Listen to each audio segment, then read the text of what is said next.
Ẹ káàbọ̀ sórí ìkànnì yìí. Tó bá jẹ́ ìgbà àkọ́kọ́ tí ẹ ń bá mi pàdé rèé, ẹ bá mi like, ẹ comment, ẹ share, kẹ́ subscribe. Àwọn ohun tí ẹ máa wò lórí ìkànnì yìí, ohun ni àwọn ohun tí ó ń lọ láwùjọ wa tó sì máa kọ́ wa lọ́gbọ́n. Ẹ máa bá mi ká lọ. Ẹ lẹ́lẹ́ alára ò ìjọ̀sá. Ọmọ amúrekàndọ́gba agogo. Ẹ lẹ́ gbogbo ọmọ kóòtù òjíire bí. Àánú Olódùmarè kò ní fi sílẹ̀ o. Wàhálà àti ìdààmú kéré ó tóbi kò ní jẹ́ ìpín wa láṣẹ Èdùmàrè. Mo kí ń pẹ́ kúṣẹ́ kú àtàárọ̀. Ilé ọ̀dà òde òdùn bí. Àjíǹde àárọ̀ mọ̀ jẹ́ fún gbogbo wa. Yorùbá náà lọ́lọ́ tí wọ́n bọ̀. Wọ́n ní bí òjò bá dá tán tòótọ́ abẹ́ igi kì í dábọ̀rọ̀. Wọ́n wá ní tòótọ́ abẹ́ igi rírẹ̀ ní lásọ. Gbogbo àná la mọ̀ á ti ṣàlàyé ẹ̀ ní tí wọ́n ń pè ní tòótọ́ abẹ́ igi. Ìyẹn ni pé tí ìṣẹ̀lẹ̀ bá ṣẹlẹ̀ àwọn àwúlẹ̀wú gbọ́ tí ọmọ jáde lẹ́yìn rẹ̀ òun la ewé tòótó tàbí tó abẹ́ igi. Lélẹ̀ tó túmọ̀ sí pé ọmọ ọba kì í dá nìkan ràjò. Bí ìṣẹ̀lẹ̀ bá ṣẹlẹ̀ àmọ́ rántí àwọn nǹkan kan tó lù mọ́ ìṣẹ̀lẹ̀ tó ṣẹlẹ̀. Kọ́lọ́run bọ́ dẹlẹ̀ fèèyàn rẹ̀. Alhaji Taiwo Hassan Ogogo tó dára alẹ̀ oríṣiríṣi controversy ńlọ jáde lẹ́yìn rẹ̀. Ṣé ẹ gbàgbé àwọn kan sọ nípa ìyàwó ẹ̀, ìyàwó méjì ló fẹ́, ìyàwó kan ló fẹ́, kò níyàwó lé, ó níyàwó ńlé. Torí wọ́n nígbàgbọ́ pé bẹ́ẹ̀ bá ti mọ kóbìnrin yẹyẹyẹ káàkiri pátí ẹ̀ lóbìnrin lé. Ẹlòmíràn nígbàgbọ́ pé bí ìyàwó yín ò bá ti mọ jáde lórí social media kọ́ mọ pé mi ìyàwó Ògògó, èmi ìyàwó Ògògó, wọn ti mọ̀ pé ó níyàwó. Ilé ìtọ́ hàn sí àwa ni pé Ògògó gbélé ayé rẹ̀ ṣùgbọ́n láwọn àwòrán àsọ́ọ̀lẹ̀. Bẹ́ẹ̀ sì wọlé bá mi share program yẹn. Oríṣiríṣi àwọn èèyàn ló ń sọ̀rọ̀ nígbà tí àìsàn àkọ́kọ́ dé. Mo rántí dáadáa majority àwọn èèyàn sọ wípé wọ́n ta lọ́fà ni. Wọ́n lógun tán bára wọn jà ní ọdún fákàkọ̀sí ni. Àwọn tó kù ń jowú ẹ̀ torí pò náà máa ń lò sáásá. Ńgbà tí ọ̀rọ̀ sì tún rí bó ṣe rí yìí, àwọn kan náà sì tún nígbàgbọ́ wípé ntọ́bọ́nú ara ni ọ̀tán. Wọ́n ní kú ò ní ṣe kọ́mọ̀ ká nǹkan kan mọ́ ni lọ́wọ́, ìtìjú ò ní ṣe kọ́mọ̀ ká nǹkan kan mọ́ ni lọ́wọ́. Bí kú bá pa ni yóò fi kọ́ nǹkan kan lọ́rùn. Ń pé báwọn dókítà ni wọ́n rí ní tí wọ́n rí. Àwọn tó bá jẹ́ tìbílẹ̀ wọ́n máa mọ̀ wípé ntẹ́lẹ̀ ìbò pè ní káhún ọ̀tọ̀ ní nílànà Yorùbá wọ́n lọ́fà ni. Irúgbìn ayé ìwò wá lògògó gbé. Kí ló ṣẹlẹ̀ lọ́dún fákàkọ̀s? Ta lọ̀gá ta lọ́mọṣẹ́? Ògògó ti sọ̀rọ̀. Àjọṣepọ̀ tó wà láàrin wọn àti Alhaji Yínká Quadri tí ẹnìkan kan ò lè doubt. So lélẹ̀ tó túmọ̀ sí pé wọ́n ní àbápè wọ́n ní mọ̀lẹ́ ọ̀rẹ́ ṣùgbọ́n báwọn nǹkan kan ṣẹlẹ̀ láàrin wọn tí ò clear. Gẹ́gẹ́ bí ọ̀rọ̀ olóyè gẹ́gẹ́ bí ọ̀rọ̀ olóògbé Gbénga Adébóyè. Gbénga Adébóyè kú pẹ̀lú àwọn nǹkan kan. Àwọn àṣírí kan ń bẹ tó Gbénga Adébóyè àbẹ̀fẹ́fẹ́ tú ńgbà tó wà lórí àìsàn. gbólóhùn tí ń sọ ńgbà náà ni pé tára mi bá yá tára mi bá yá ikú ọ̀dọ́jọ́ kò dóṣù ní bàbá wa ti parí ọ̀rọ̀ tá a sọ kàn-ín àmọ́ oúnjẹ tá a jẹ kàn-ín àmọ́ ń tá a ṣe kàn-ín àmọ́ gbogbo tọ́wọ́ rẹ bá ti bà ṣé bí ìgbà tó ní sèmí ìmọ̀ ni brọ́dà mi sísítà mi má fi ìgbàlà rẹ dọ̀la o má fi nǹkan kan dọ̀la ẹ̀ ń bá ní property kọ́kọ́ wíìlì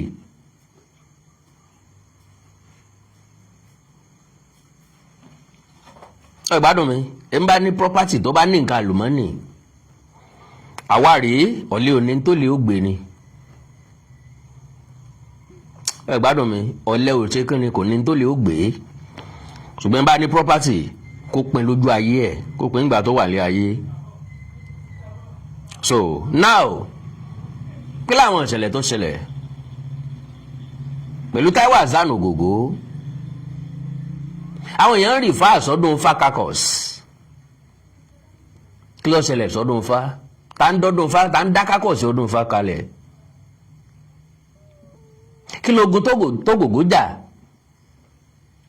nínú ọdún fa kakọs tàwa ló lè sàṣì tá ń lè tafa ta ló lè ṣe nǹkan sógògó. Lovely brothers and sisters, trust nobody. Kò sí ẹni tá a lè pé àláíláí kò jẹ́ ṣe no àláíláí kò ń ṣerú ẹ̀ kò sẹ́ni tí ò lè ṣe ibi síyàn but lo and behold àwọn ìṣẹ̀dá èèyàn kan ń bẹ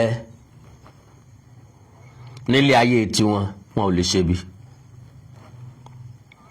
So Ogogo àti Yinka Quadri ìwájọ wà ní jẹ́ ọ̀rẹ́jọ̀rẹ́ ṣùgbọ́n àwọn èèyàn kan wọ́n ti wà láàrin wọn rí.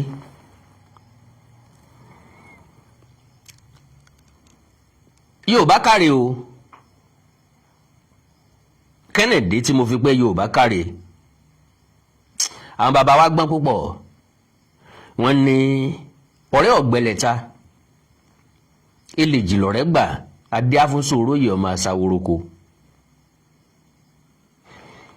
Now ṣé láti ilẹ̀ làwọn méjèèjì ti pàdé wọ́n ti mọ́ra látọdún gbọ̀n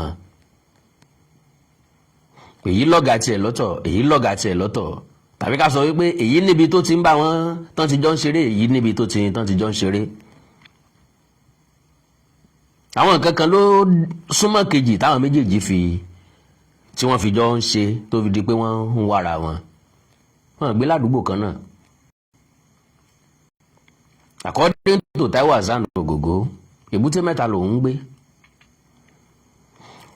Ìyàwó tí Alhaji Yinka Quadri ń fẹ́ ń lòun gbé l'Èbúté Mẹ́ta.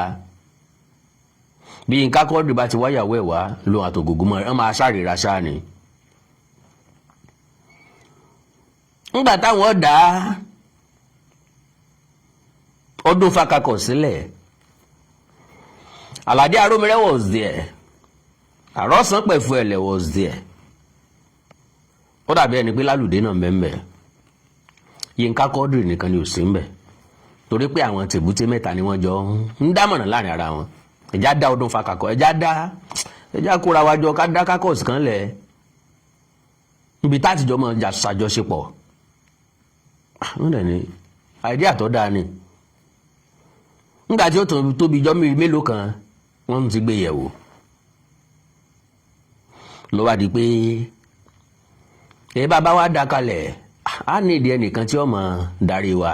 According to Ogogo Alade Aromire gangan ló mention ló initiate ẹ̀ bí ẹja dákákọ̀ sílẹ̀. Ok a máa ní ìdí olóyè ẹgbẹ́ o àti ní ìdí olóyè ẹgbẹ́ ṣùgbọ́n a ní ìdí ẹnìkan tí ó mọ̀ lead wa àtẹnìkan tí ó dàbí organizing secretary wọ́n ní a máa alákápò àti ní ìdí akápò owó kí là ń dá bàbá ti fẹ́ ṣe nǹkan ká má dáwó bàbá ti fẹ́ ṣe nǹkan ká dáwó sọ́wọ́ ẹnìkan kó mọ̀ ó dàtà ni ká mú lólórí. Ogogo ló ń suggest Alhaji Yinka Quadri ẹ jẹ́ kí Yinka ó lead wa ṣe ibeere rò pẹ̀ láti mọmọ tí ó jọba ẹ̀bùn ọ̀tọ̀ leadership quality ọ̀tọ̀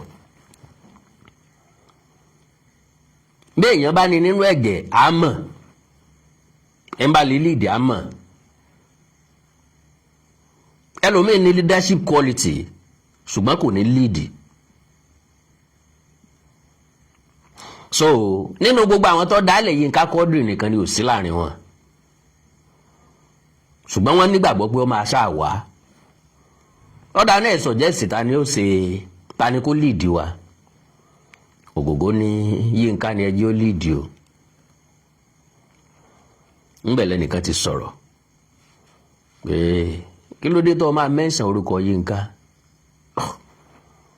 bẹ́ẹ̀ mi tó ń ṣe gbé ni torí pé ó mọ̀ wípé ó ní quality láti ṣe òun mọ̀ pé right choice ni but ẹlòmíì náà lè suggest láàrin ẹ̀yin tó kù ẹ pick ẹlòmíì bó ṣe sọ bẹ́ẹ̀ èèyàn méjì support ó kéèyàn méjì ńlẹ̀ so at the end of the day Yínká Quadri náà ni wọ́n fi ṣe àwọn tí wọ́n ń béèrè àníyàn lọ màá láǹfààní àti play àwọn fídíò kan àwọn tí wọ́n ń béèrè àníyàn lọ Yínká Quadri náà ló wá suggest ẹjá máa rotate kínní yìí àwọn èèyàn kan ń bẹ wọn wà selfish look at Yínká Quadri dáadáa ọmọ wípé leader ni ó múlẹ̀ ayé bẹ́ntín Ogogo múlẹ̀ ayé bẹ́ntín ńlọ́jẹ́ kan pẹ́ fúnra wọn wọ́n jọ ní àgbàmọ́ra fúnra wọn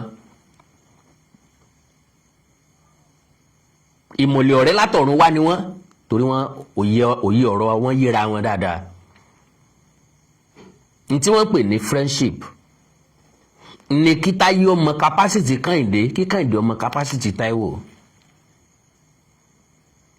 ṣùgbọ́n ká béèrè ọ̀rẹ́ rẹ lọ́wọ́ ẹ pé ó yẹ kó lè ṣe kíní mo mí o ṣé yóò lè ó yẹ kéèyàn ó lè gbẹ̀rí èèyàn jẹ́ kẹ́dà ó lè vouch fún ọ̀rẹ́ ẹ fún ẹ̀dá ẹgbẹ́ ẹ so Yínká Quadri mú suggestion wá ẹ̀já mọ̀ rotate láàrin ara wa now okay kàn tiẹ̀ tó píìkì Yínká Quadri ẹni tó sọ̀rọ̀ yẹn wá sọ wípé òun ò lè gbà kẹ́ni tí òun mọ nǹkan ṣe tó òun kó máa lead òun o Ogogo lòun wá sọ fún òun tán pé ó ń gbéraga ni ọ́ ó sì mọ nǹkan kan ṣe at the end of the day Yínká náà ló padà ok kàn jẹ́ káwọn máa rotate ẹ̀ Ogogo náà ló tún takò ọ̀gbẹ́ni ìwọ la píìkì ìwọ lọ́mọ ṣe lórí wa níbi tó ti ń bọ̀ tó lẹ́ mọ́ rotate ń bẹ̀ nù àwọn ò rotate ń bí ìwọ ni kọ́ ọmọ lead wa that is ọ̀rẹ́ bí ọmọ ìyá my question ta ni lọ́dún náà lọ́hùn-ún lọ́tàkó Yínká Quadri nínú àwọn tán jọ wá ń bẹ̀ ta ni lọ́dún náà lọ́hùn-ún ló nígbàgbọ́ wípé òun dájú Yínká Quadri lọ lọ́nà wo kí ni tẹ́ni yẹn rò pé ó mọ̀ ọ́ ṣe ju Yínká Quadri lọ torí no how any day anytime tẹ́ ẹ bá fẹ́ sọ̀rọ̀ nípa actor ní Nollywood sorry o ẹ foríjì mi tó bá dàbí ìgbéraga ẹ dárúkọ Yínká Quadri sọ fún mi páàtì tí ò lè play tí Yínká Quadri ò lè play perfectly kò sí ẹ má jẹ́ ń gbà kó yín mo rí àwọn gbólóhùn yẹn ó rè mí yéye ó mú fún mi ni mo wò wípé ọ̀rọ̀ ń bẹ ń bẹ ẹjá gbé ọ̀rọ̀ tí ń bẹ ń bẹ yẹ̀ wò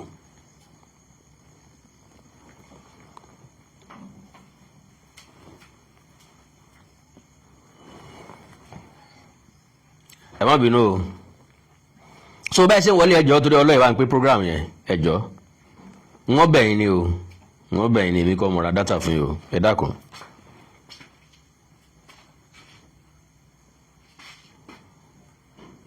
ẹ dákun ìṣẹ́jú kan, ẹ bá ń pín program yẹn, ẹ bá mi share ẹ.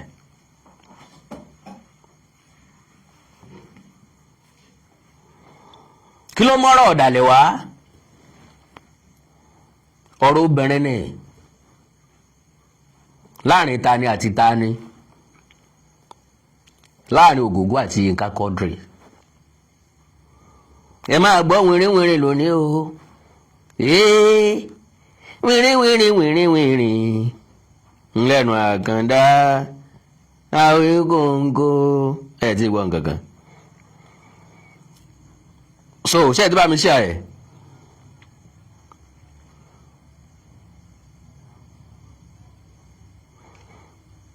ẹ má bínú, ẹ má bínú.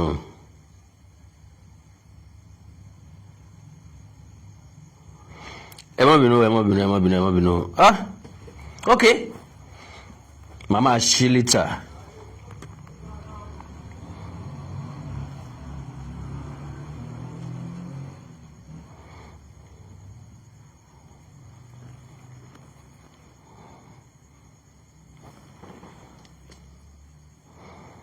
So now, bóòlù sì ṣẹlẹ̀. ṣé mọ̀ pé tá a bá ń sọ̀rọ̀ nípa ọdún Fakakos, ọdún Fa produce àwọn stars tó pọ̀. In fact nígbà tó ń sọ̀rọ̀ yẹn ni mo tó mọ̀ pé ọdún Fa ni Lálùdé ti jáde, ni mo tó mọ̀ pé ọdún Fa náà ni lórúkọ ẹ̀ olóògbé Àlàdé Arómiré ti jáde, àmọ́ àwọn míì. so obìnrin tí à ń sọ̀rọ̀ nípa rẹ̀, òun náà ni Ìrètí. ẹ̀yin ọ̀pọ̀lọpọ̀ àwọn tó ń wò mí wọ́n máa dá Ìrètí mọ̀ wípé ọdún Fa ni Ìrètí náà wà, ṣùgbọ́n níwájú Ọlọ́run àti ènìyàn, bó ti ẹ̀ jẹ́ pé kò sí social media lọ́dún náà lọ́hùn, láyé ìgbà náà, ẹni tí èmi àti ń lérò wípé ó ń fẹ́ Ìrètí Ògògó ni. torí bọ́n bá jọ fẹ́ ṣeré papọ̀, Ògògó àti Ìrètí náà máa ń pè àpapọ̀, and they always made perfect husband and wife nínú eré. so meanwhile, àṣé àwọn ẹbí Ìrètí, àwọn ẹ̀gbọ́n Ìrètí, wọ́n ti ń ní lọ́kàn wípé àwọn èèyàn yìí tí wọ́n jọ ń ṣeré papọ̀ wọ́n perfect gan, kí wọ́n kújọ mọ́ fẹ́ra wọn. ṣùgbọ́n kó tó dàsìkò gbà náà, ìṣẹ̀lẹ̀ kan ti ṣẹlẹ̀. ókè, ẹnìkan sọ̀rọ̀ legal wife ń bì í, ìwà mẹ́rin tí wọ́n bá wí tán ń pè ní legal wife. alẹ́ kan náà mo fẹ́ sọ̀rọ̀ nípa, mo mọ ibi tí mo bá ọ̀rọ̀ Ìrètí dé o, mo fẹ́ sọ̀rọ̀ nípa second wife Táíwò Hassan Ògògó, because mi ìfẹ́ rólé apá kan dákan sí. a ti sọ̀rọ̀ nípa ìyàwó ẹ̀ Àjọkẹ́ tí ṣèyálé lánàá. Taibat ni ìyàwó kejì, Taibat Táíwò pápápá, second wife of veteran actor Ògògó. Taibat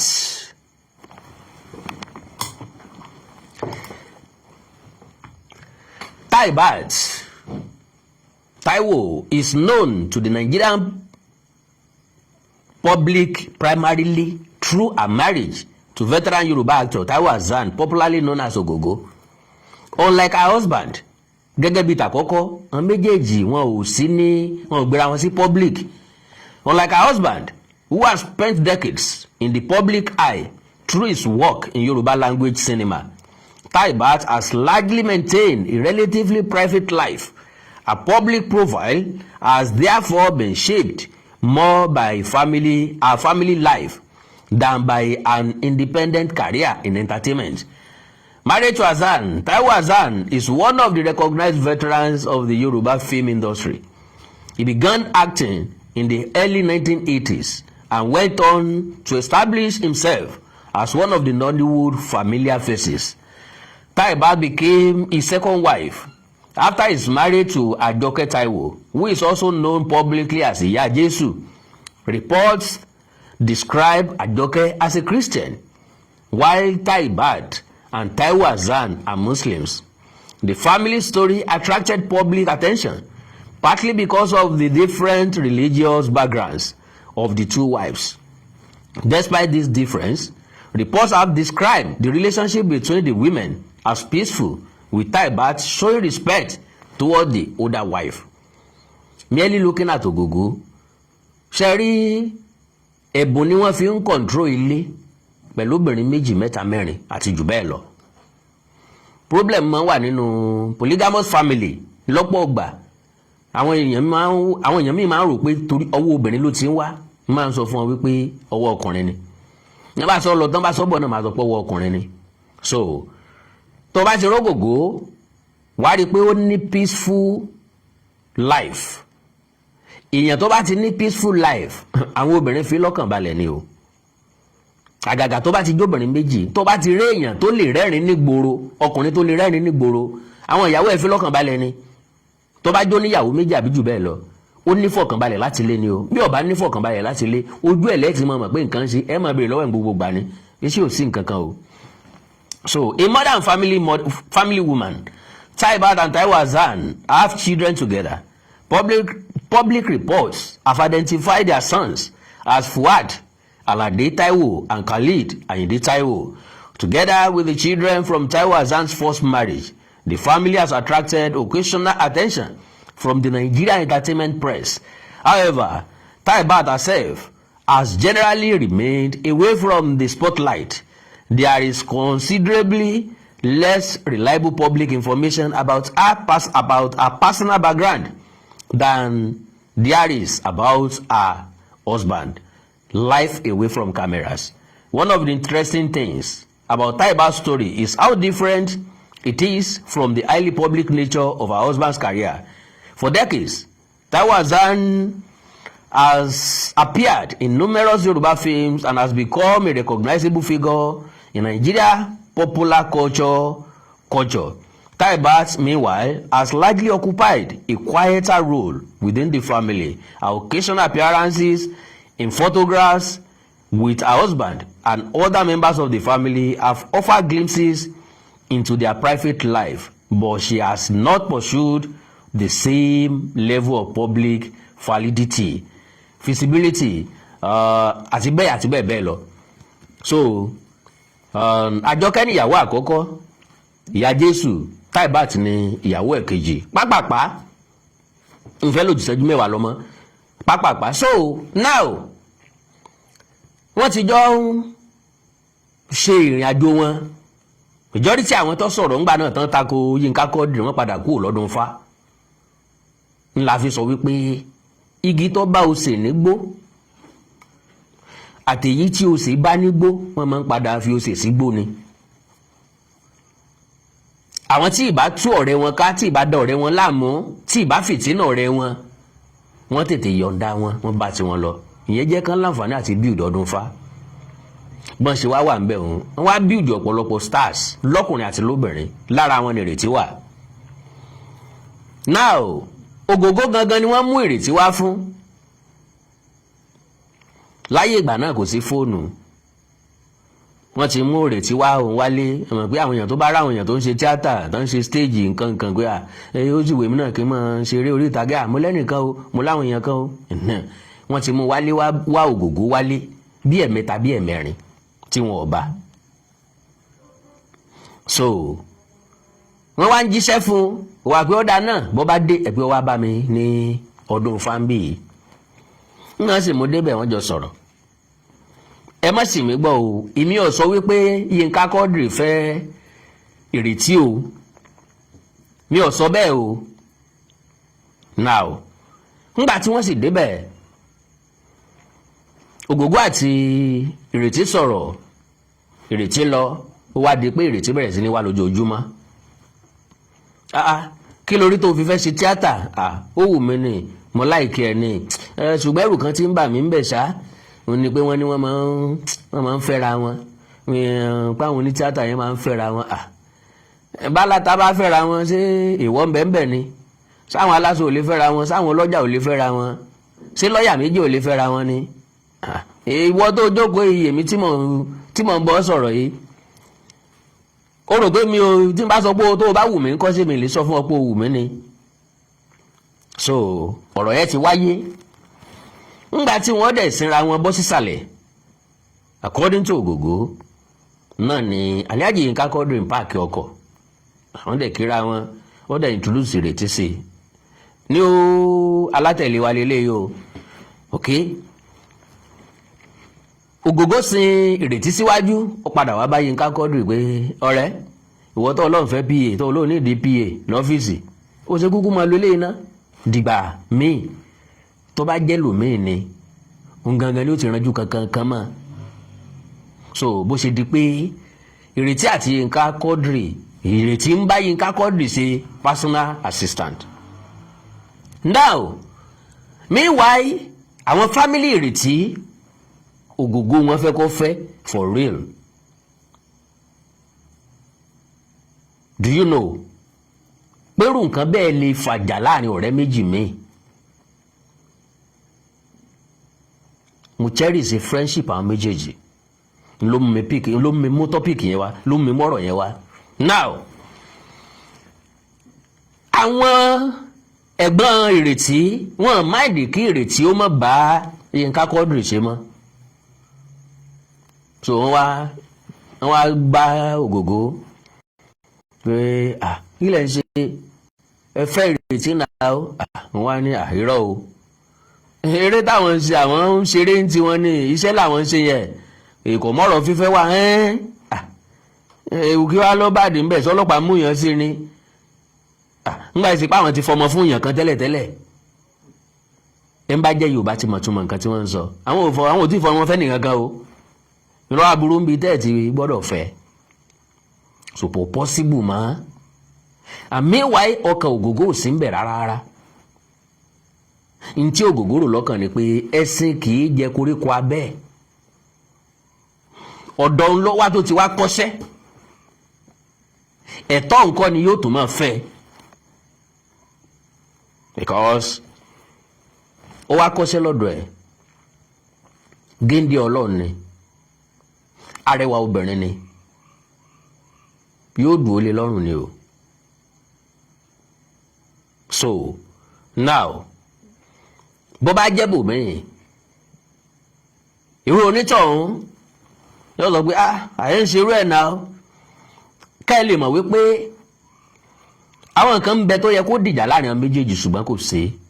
I want you to listen to this to pick some valuable information nípa ìrìn àjò Yinka Quadri àti Taiwo Hassan Ogogo. Ogogo ti lọ Yinka Quadri ń bẹ òun ó dàgbà yóò dògbó ikú ìpẹta lójú ràn kò sí tí ó ṣe tí ó sẹ̀mí ẹ̀ but wọ́n ti ṣíà ọ̀pọ̀lọpọ̀ nǹkan tó jẹ́ pé níbi ìfọ̀rọ̀wérọ̀ làwọn nǹkan yẹn ti jẹ jáde tí wọ́n pé interview mi máa ń wà tó jẹ́ pé èèyàn ti lè ṣe ẹgbẹ̀lẹ́gbẹ̀ interview bọ̀ ibẹ̀ yẹn lèyìn ó ti sọ̀rọ̀ gidi ó máa ń ní inspiration tí máa ń gbé wá ó máa ń ní tí máa ń push ẹni yẹn láti wò pé ok ní tí mo ti ń keep láti ẹjọ́ let me just say it. Isbeyu ọmọ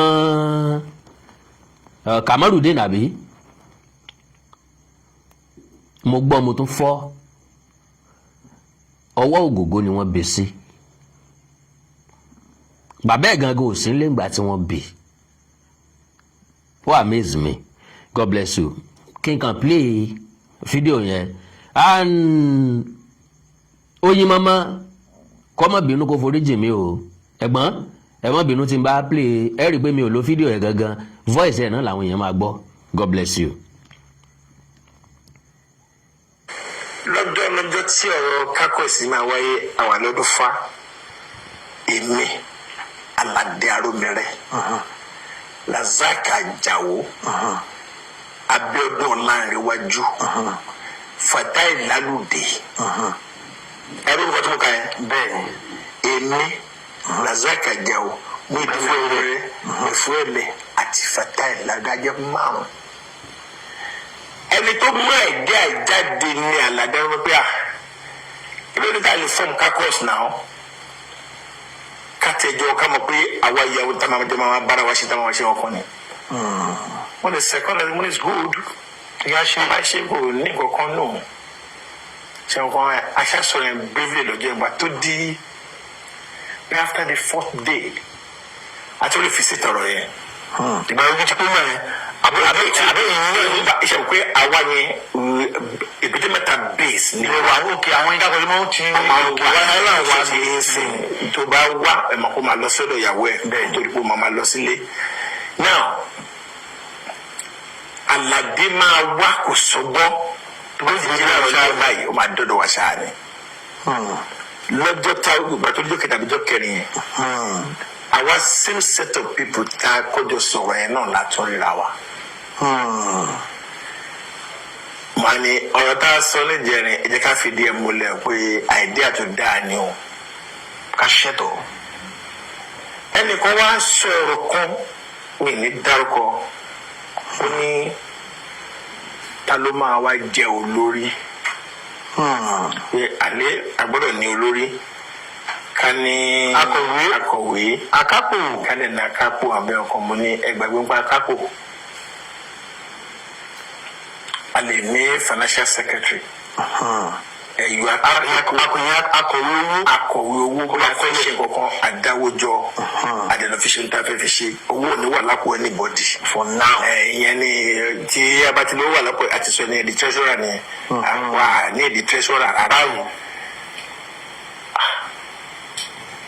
Níwájú ọlọ́ọ̀gbà àti èèyàn first minute second meeting and Yinka wasn't there. Yinka kò lè sí níbẹ̀. Èmi lè mi raise point. Ẹ jẹ́ ká mọ Yinka kó ṣe leader wa. Wọ́n dìde ọ̀dọ̀ fanisho. Kí ẹ tó wá ìdáwọ́ kọ Yinka kò lè mọ́ sọ wọ́n kí ni ohun tẹ́ ẹ rí àmúyẹ̀wò lè rí. Ṣé bẹ́ẹ̀ mọ̀ ẹ́ pé àtijọ́ ń bára wa rìn bọ̀ bẹ́ẹ̀ ni right? Omi la tẹ̀ka tó tẹ̀yàn rìn bẹ́ẹ̀ ni mi ò múra zaka jà o tẹjọ kọ́kọ́ sọ àwọn ọ̀rọ̀ náà tàjọ wà ní èbúté mẹ́ta mo mú láàbí mo dẹ̀ mú ìdínà àrò mi rẹ̀ ṣẹ́rí èmi máa ń ro àwọn àròjinlẹ̀ tí n bá ní mo mú ìdínà àrò mi rẹ̀ owó ọ̀tẹ̀ but why tí mo ṣe fẹ́ mo ṣe ń torí pé òun ló initiate mo ò dé sọ pé ẹ jẹ́ kí n ṣe leader. It's not even political. It doesn't speak faramile. In absence, yẹn lè dìbò fún yàn náà. Mo ṣe dárúkọ ẹ. Ẹni yóò á dáhùn pé wáyé tó yẹ jẹ́ pé Yinka. Ìlú náà bẹ̀rẹ̀ pé wáyé ni mo suggest. Ẹlòmíì náà lè suggest o pẹ̀lú mi ò èmi kàn ìhun tèmi rò lèmi sọ yẹn. Ẹnìkan faramọ́ ẹnìkan tuntun faramọ́ wọ́n kù sọ́wọ́ èèyàn méjì. Mo ní kí o ló fa ọ̀rọ̀ tó bèrè yẹn. Ó lẹ́yìn tí ò bá mọ nǹkan ṣe tó wọn ò lè gbà kó lè dùn. Àmọ́ ní gbéraga ní ìtòsí ò bá mọ nǹkan ṣe tó òun ò lè jẹ́ kó lè dùn. Mo ní then you know nothing o mọ náà dá. Tó o ti ń wá rẹ. Mo ní Ọlọ́run lọ́ba tó nímọ̀ jù. Tó mọ gbogbo ẹ̀ tán. Mo ní Ọlọ́run ṣe àpẹẹrẹ fún ànábẹ́ Ọlọ́run ọba kan tó sọ pé òun nímọ̀. Mo ní Ọlọ́run wá ní pé kí ẹyẹ kó lọ gbé the seed ó tún kéré sọ́kà bàbà. Seed fẹ́ bàkà máa ń jẹ gbé kéré tó tẹ́tí ní òkúta báyìí. Ọlọ́run wá ó fún ní ojú ó ní kó wo ẹyẹ yẹn ó wo ẹyẹ báyìí tí ẹni yẹn ju ọkà bàbà yẹn sínú omi òkun.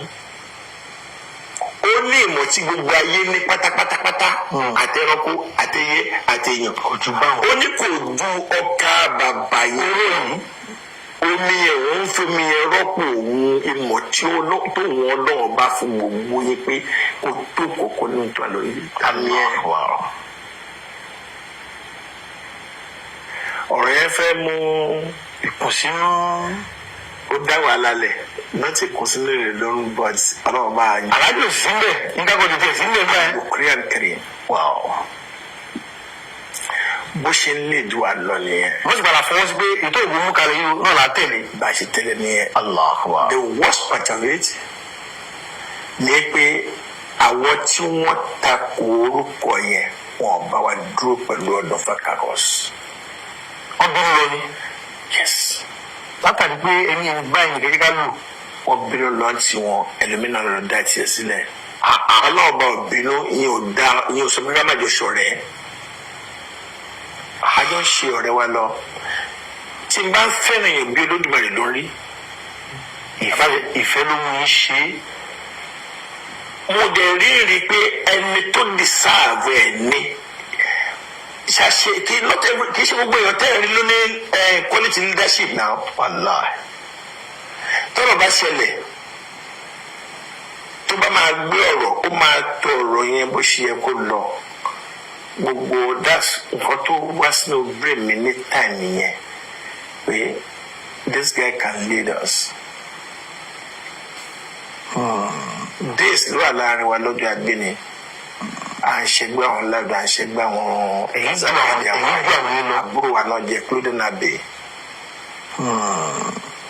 Arúgbó tó wá kéré sáwọn yẹn ègé wọn tó kéré sí wọn. Oye a lè ń bá ọgbẹ lọ́bẹ̀ bí ọ̀rẹ́ tí lọ́jọ́ kan tí yínká ní ká máa rotate leadership báwọn ṣe ń ṣe nínú adé tuntun gbà náà lọ́hùn. Káwọn wà. Yes. Ẹnìkan ṣe kọ́ ló máa ń jẹ àwọn máa ń ṣe election lọ́dọ̀ wọn ni. Tẹ́nìkan bá lead for 2 years agbélẹ̀ wọn á tún mú ẹlòmíì tó bá ní ara gbélẹ̀ wọn á tún mú ẹlòmíì. Ọgbà sí bọ́ọ̀lù lóyún.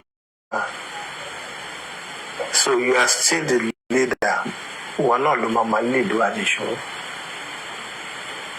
Sake Kamaru, that's Kamaldeen Adébáyọ̀. Baba Isbeyu. Baba Isbeyu kọ́nà Balanjulu. Aláàmì. Ọmọ ṣẹ́ni. Dáadáa ni. Wow. Ọmọ tí mo yẹ mọ̀ pé tí wọ́n bá stubborn tó bá tún lọ́mọ kan náà tó stubborn bíi tiẹ̀ o máa kó ọmọ yẹn jẹ. Baba stubborn. Ó dàbí àwọn ọmọ ó dàbí àwọn ọmọ sorry baba má lọ bẹ̀rẹ̀. Ó dàbí àwọn tó ń mú gbó. Tí a mú gbó méjì báyìí náà mẹ́ta awo wọn ló máa le jù. Wọ́n á gbọ́ àwọn ara wọn dáadáa. Ó bá wá tára bí àlè gbọ́ tó wọ̀n. Àwọn náà máa gbọ́ jù láyé wọn. So I like him so much. Nígbà tó máa bí Isbeyu Saki ò sí nílé. Èmi ni mo lọ clear everything nígbà tó bí ọmọ ẹ̀ náà hospital ṣe everything that she kò mọ̀ ẹ́. Tí Ọlọ́run Ìlú àṣetọ́ ọlọ́run Ọlọ́run dẹ̀ mo dẹ̀ dúpẹ́ lọ́wọ́ Olódùmarè lórí ẹ̀. Pé kí àwòdì tó pàyé àkókò ọmọ tó bí ó ti tó bí sọ. Ọlọ́run ti bẹ̀ sí ní kẹlú lójú bàbá rẹ̀. Ìgbà tó ní kálukú máa lọ náà nìkan ló máa lọ. Kò sọ́mọ tó wá sọ́dún fá tí ò lórúkọ. Tí wọ́n jẹ́ wọ́n ẹ jẹ́ ká ìrètí ti kúrò sí 20 something years ago. Bẹ́ẹ̀ni, ìràwọ̀ yẹn pọ̀. Bẹ́ẹ̀ni.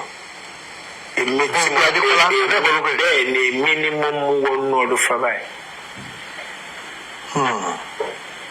Àwọn pé bọ́ọ̀lù kan ní Akíntúndé àjọ ń gbé London street.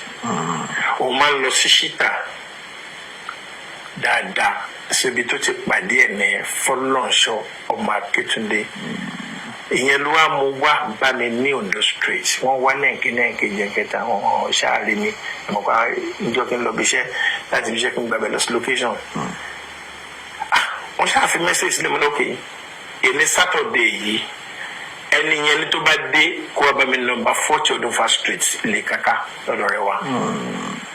Bẹ́ẹ̀rẹ̀ ti ṣe wá nìyẹn. Ó dẹ̀ dé.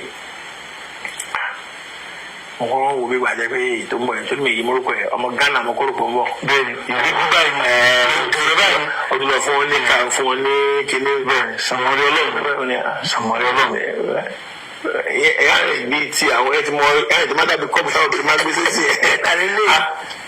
So bó ṣe nínú ògùn ọtí lẹ́nu láti òkè dẹ̀ gúnkè. Báwo ni wọ́n ṣe ṣàfihàn ní lálàáfíà mi náà Yorùbá ni ẹ ọ̀pọ̀ ẹ̀fọ́ lọ́wọ́. Ó ti dábàá wọn. Àwọn tí po kíní kan wáyà ní tí n bá sílé wọn kì í bá mi lé. Ó bá kó sẹ́ra ṣá sọ dáadáa. Ó don't love acting. Well, acting is very good. Wọ́n náà àdàdé pastor. àdàbí imam tó ṣe wáàsí láàrin àwùjọ ní wáàsí ní inú church tàbí ní mọ́ṣáláṣí mo ní tiwa tún wá jù bẹ́ẹ̀ lọ́dún tó gbogbo àgbáyé làwa ń ṣe wáàsí fún àtẹ̀gò never over amómi.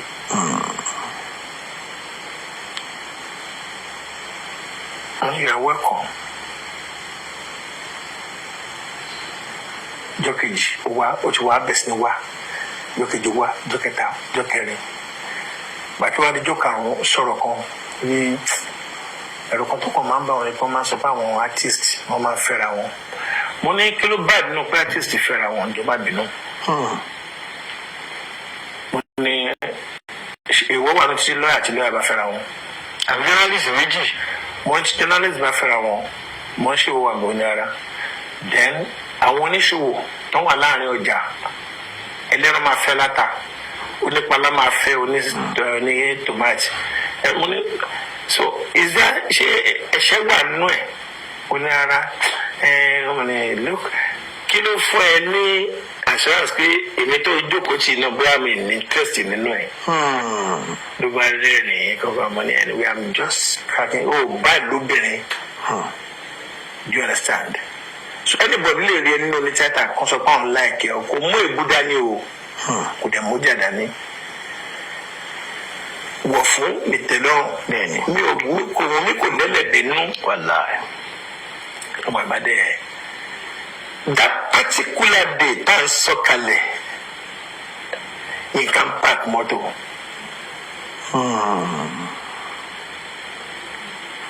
olùmọ́tò dáadé kan tó máa lọ fi ń kọjá gba 1640 ní station wagon báyìí alùmọ́tò ẹgbẹ́ ni máa kú ní múvì láyé bí actor ṣe wà tó lórúkọ onímọ́tò ẹ̀ náà ní òkèké nígbà náà àbí 1640 ọdún dọ́là rẹ̀ o so bàdé ṣe ń bọ̀lẹ̀ báyìí mo kàn introduce ọ̀ àti nǹkan síra wọn ni pé new member ni o bó dáa kó mọ́ wọn lè báyìí wọ́n wá ìsàsùn lẹ́nu sílẹ̀tà ọmọ ìsúsú ajé mo á padà wá sẹ́yìn máa bá mi ìwọ ló ń wá pa tó fẹ́ máa bẹ́ẹ̀ ṣe you can still be using this o for now gẹ́gẹ́ bí pa ọlọ́run ṣe lè kàwé ó dẹ̀ look presentable táwọn sọ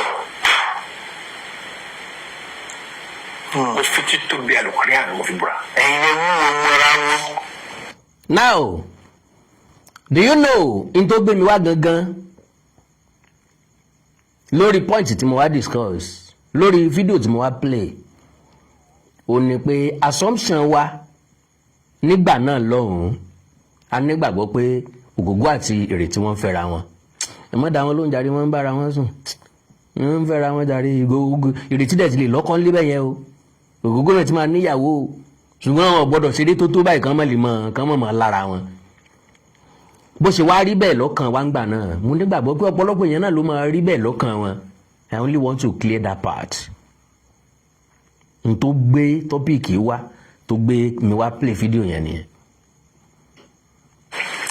ibikíbi tó bá wà tí program ẹ bá jáde tó bá ń gbọ́ á mọ̀ pé òótọ́ ni Táíwò ń sọ Èrè tí ò sí láyé mọ́ it get a stage àwọn àǹtí Ìrètí kan pè mí pé akérèdé tẹ fẹ́rẹ̀ tí àwọn àti láìkí kọ́pọ̀ ẹ̀yìn àti ẹ̀jọ̀ mọ́ ẹ ṣe ò gbọ́dọ̀ jọ oko abẹ́ o.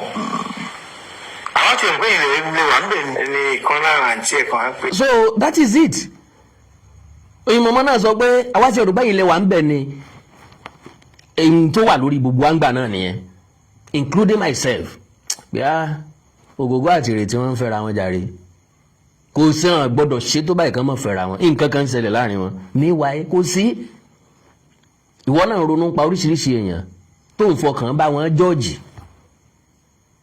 níwáyé tó o bá dé background ó rí i pé nǹkan tó fọkàn sí pé ó ń ṣẹlẹ̀ ọ̀ṣẹlẹ̀ ó ti fòbúrẹ́ wà mú ọ̀pọ̀lọpọ̀ èèyàn lájẹ́ torí ojú wọn tó le ló fi ń jọ́ọ̀jì wọn pé inú wọn náà le ọmọ pé tó bá sí inú wọn ó funfun bí ẹ̀gbọ́n owó ni torí pé àwọn kan wá ń bóyin sí ọkẹ bí iṣu ègbodò ló wá gbé èèyàn dáadáa lélẹ́yìí ọmọ wípé tó bá lọ sínú wọn ọ̀bẹ àdá bíléèdì àáké yúti ńlọkọ bẹ àwọn àkekèé josèbé paramọ́lẹ̀ mọ́nàmọ́ná jomijòkè àwọn ló kóra wọn jọ sínú ẹ̀ làwọn ọ̀jọ̀gbọ́n fi máa sọ wípé never judge a book by cover. Ìwé yóò lè dùn, kò lè sí nǹkan tó wà important nínú ẹ̀. Nǹkan ni èpo ẹ̀yìn ẹ̀ ti fẹ́ jádànù tán yìí. Bóyá tó máa change life ẹ̀ níbẹ̀ nù ìwé yẹn. Ṣé àlẹ́rọ àbí kí ló ní ẹni à ń so kí ló ṣẹlẹ̀? Ṣé wọ́n ti fẹ́ nìkan lọ́mọ ni? Ṣé wọ́n ti fẹ́ nìkan lọ́mọ ni? À ń sọ ọkọ tí mo ní kò pọ́ sí gbogbo lámà bìnrin jà rẹ̀. Àwọn náà dàrí pé mo ti jẹ́ ẹ̀rọ fún mi yìí ṣe ń gbà yẹn. How cold? Kí wọ́n jẹ́ ọ̀rẹ́ mi. Kó máa fẹ́ nìkan. Kẹ́lẹ̀ kó wá rí advice pé ìyàwó ẹ̀ yẹn pé torí pàjọ́ máa ń ṣe nǹkan. A fi ìtara wa kí n wá máa fẹ́. Kí ló máa rọ sí mi? Kí ni mo ṣe yẹn? Ọ̀dàlẹ̀. A jẹ́ pé èyí ṣe ń fẹ́ nìkan nínú ẹgbẹ́ rẹ̀. Are you getting me? Oye díẹ̀ ní sà. Mo kàn bẹ̀rẹ̀ ní Ẹ̀kọ́ dá mi Odale nù. Odale nìyẹn. So ìyẹn mo sọ pé ẹṣin ògbójò jókòó abẹ́. N tó bí tọ́pìkì Odale nù. So lẹ́nu mi èmi ò sọ fún ọ wípé Yínká Quadri àti Ogogo wọ́n fẹ́ra wọn rí kọ̀ọ̀kan mi. Àná Olódùmarè ò ní fi wá sílẹ̀ o. Máa sùn láyà Allah, Ọlọ́run Allah. Alaye Ogogo ọmọ kúlódò. Àwa ní fọkànbalẹ̀ wípé àlùjánnà onídẹ̀ra ńlọ wà láìsí iyèméjì. Torí pé iṣẹ́ wọn ń tọ̀ wọ́n lẹ́yìn níwé mímọ́ Bíbélì wí. Òye yé wa pé bí ó ṣe sọ nínú Kùránì náà nù. N tí ẹ̀dá bá ṣe ni yóò máa tọ̀ ẹ̀dá lẹ́yìn. We love you, but unfortunately Ọlọ́run fẹ́ràn ẹ jù wá lọ. Ọlọ́run sọ wípé léè tó gbé pẹ̀lú wa tó wá gbé yòókù lọ́dọ̀ òun.